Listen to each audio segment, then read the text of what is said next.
అదే RTV app వార్తల్ని క్షణాల్లో చదివే అవకాశం ఉంటుంది. ఒక న్యూస్ పేపర్, ఒక టెలివిజన్ ఛానల్ మీ చేతుల్లో ఎప్పుడు ఉంటాయి. మ్యాసివ్ డిఫీట్, ఇది మ్యాసివ్ అని కూడా అది ఇంకా ఎక్కువ పదాలు కూడా వాడచ్చు. 175లో 151 వచ్చిన ఆయన విర్రవీగినారు, గుడ్డలిప్పి ఎగరంది ఒకటి ఇళ్ళు. కానీ ఇంత మెజార్టీని కాదని కాల తన్ని ప్రజలు ఇటువంటి తీర్పు ఇచ్చారంటే అసలు hats off to their vision.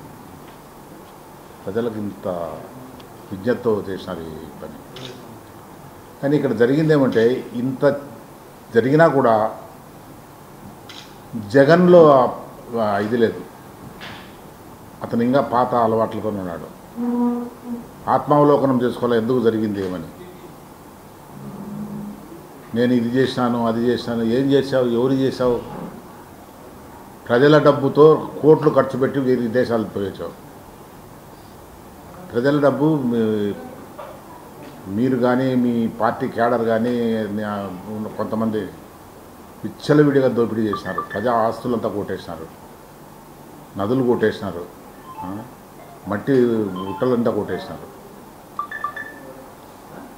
Mining industry నాశనం చేసినారు.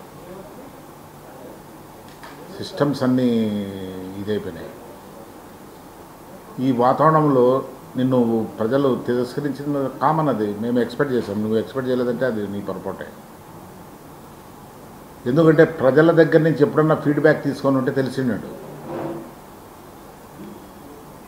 రాజులు వాళ్ళకు ఉండేటువంటి ఏజెన్సీస్ కాక వాళ్ళే మారువేషాల్లో అర్ధరాత్రులు తిరిగి దేశాలలో విషయం కనుక్కుంటాడు. తన వాళ్ళ పరిపాలన గురించి ఏ విధంగా ఉందనేది చదివినాం చరిత్రలో. అటువంటిది నీకు ఇన్ని ఏజెన్సీస్ ఉండి, ఇంత ఇన్ఫర్మేషన్ సెంటర్స్ ఉండి కూడా ప్రజలు డైలీ మార్నింగ్ మీరు ఒక గంట స్పెండ్ చేసింటే ఫీడ్బ్యాక్ వచ్చేది ప్రజల దగ్గర నుంచి. ఎమ్మెల్యేలందరి దగ్గర వస్తే ఎమ్మెల్యేలు గ్రౌండ్లో తిరిగేవాళ్ళు కాబట్టి వాళ్ళ దగ్గర నుంచి ఒక ఫీడ్బ్యాక్ వచ్చేది. ఆఫీసర్లకు టైమింగ్ ఇచ్చి ఓపిక ఇంటికినా వాళ్ళు చెప్పేవాళ్ళు ఏం జరిగేది. కానీ మీరు అవన్నీ ఏం చేయక అంతా మీరు చేసినంత ప్రజలు ఒప్పుకుంటున్నారనే ఉద్దేశం మీరు పెట్టుకున్నారు. దాంతో దెబ్బతిన్నారు. ఈ దినము చేతులు జోడించి ప్రజలకు క్షమాపణ చెప్పాల్సిన అవసరం ఉంది జగన్మోహన్ రెడ్డి. చేతులు జోడించి ప్రజలకు క్షమాపణ చెప్పాల్సిన పరిస్థితి వచ్చింది. అది చెప్పకపోగా వాళ్ళని బ్లేమ్ చేయటం ఏంటి? ఎక్కడ పోయినాయి? ఎలక్షన్ కమిషన్ కోసం చేస్తావా? ఎలక్షన్ బాగా జరగలేదని. ఇలాంటి వాళ్ళ అభిమానాలు ఎట్లా అభిమానాలని ఎట్లా అనుకున్నావు? కాదయ్యా, లెజిటిమేట్గా అడిగిన దానికి గుండు కొట్టి అతను ఒక డాక్టర్ని చంపేస్తుంది. ఎన్ని కారణాలు ఎప్పుడన్నా నువ్వు ఆలోచించినావు జరుగుతున్నాయని? నీ రాజక పరిపాలన వల్ల ఎవరు లాభపడుతున్నారో వాళ్ళు నీకు సపోర్ట్ చేసినారు, వాళ్ళని నీ చుట్టూ పెట్టుకొని నువ్వు నష్టపోయావు. కానీ ప్రజలు 5 ఏళ్ళు నష్టపోయారు. నేను లాస్ట్లో చూసేదాన్ని కళ్ళలో నీళ్ళు జారగా. 5 సంవత్సరాలు నువ్వు ఏడిపించినావు ప్రజలను. ఒక గంటే వాళ్ళు ఏడిపించేది. నువ్వు వేరే దేశాలకు పోతావు, నువ్వు తగినంత సంపాదించుకున్నావు, వెళ్ళిపోతావు. నువ్వేం ఆంధ్రప్రదేశ్ అంటే నీకేం అభిమానం లేదు? ఆంధ్రప్రదేశ్ ప్రజలంటే అంతకన్నా అభిమానం లేదు.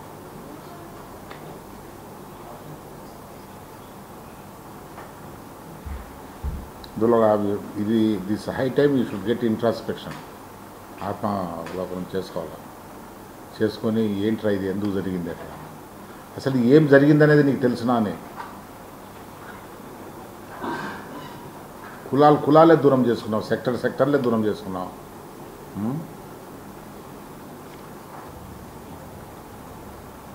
తమాషం అంటే తప్పులు నిధి పెట్టుకొని నువ్వు ప్రజలను నిందించడం ఏంటి?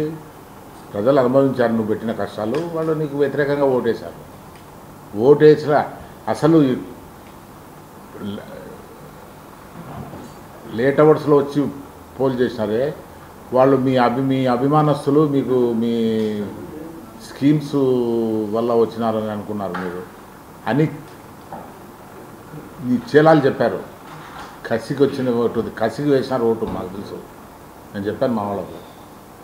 అభిమానంతో ఎవరు కూడా ఇంత దూరంగా వచ్చి వేయడు ఇంత లేటుగా.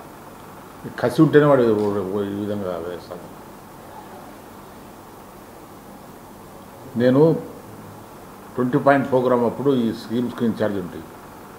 ఎన్టీ రామారావు గవర్నమెంట్ 86లో ప్లానింగ్ మినిస్టర్గా.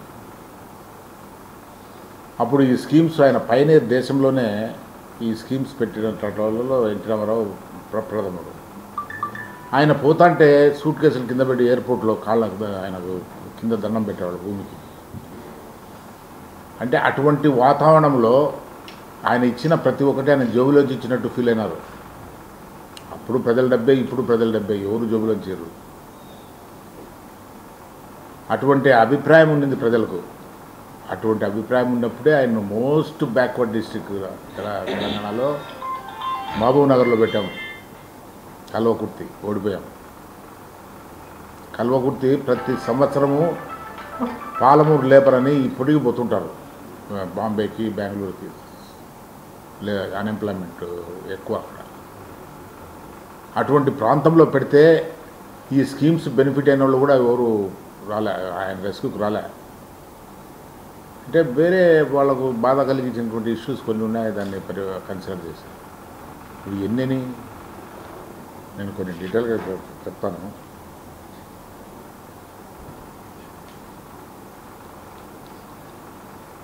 కడప యూనిక్ చేశాడు, ఆంధ్రప్రదేశ్ యూనిక్ స్టేట్గా చేశాడు ఆయన. Unique in the sense there is no capital for some years. రాజధాని లేని రాష్ట్రంగా చేసేసినాడు.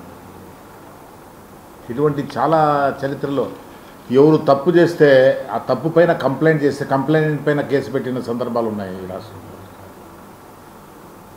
ఏదో తప్పు యాక్సిడెంటల్గా ఒకటో రెండో జరగచ్చు, కానీ that was a regular feature in Andhra Pradesh. మీ మంత్రులు కానీ మీ లీడర్లు కానీ అందరని చెప్పను, కొంతమంది చాలామంది దోచేసినారు మా రాష్ట్రాన్ని, దోచేసినారు. ఎక్కడ పెట్టుకోవాలన్నది లేదు. మాల్థూజిన్ థియరీ ఆఫ్ పాపులేషన్ ఎకనామిక్స్లో ఆ విధంగా వచ్చింది. నీ నిక్కటంగా సంపాదించిన డబ్బంతా నిన్న ఎలక్షన్స్లో పెట్టావు. 30 రూపాయలు 40 రూపాయలు ఓటుకు ఇచ్చావు. ఏమైంది? ఏమైంది జగన్మోహన్ రెడ్డి అని అడుగుతున్నా. ఎవరు తిన్నారు? మీ పార్టీ వాళ్ళు తిన్నారా? ప్రజలు తిన్నారా? ఎవరు తిన్నా వాళ్ళు వాళ్ళ మనస్ఫూర్తిగా వాళ్ళకి ఓటేశారు. నువ్వు డబ్బు ఇచ్చినావని ఓటేయాలని. మరిన్ని వీడియోస్ కోసం ఛానల్ ని సబ్స్క్రైబ్ చేయండి. లేటెస్ట్ అప్డేట్స్ కోసం వాట్సాప్ ఛానల్ ని ఫాలో చేయండి. అండ్ లింక్ డిస్క్రిప్షన్ లో ఉంది.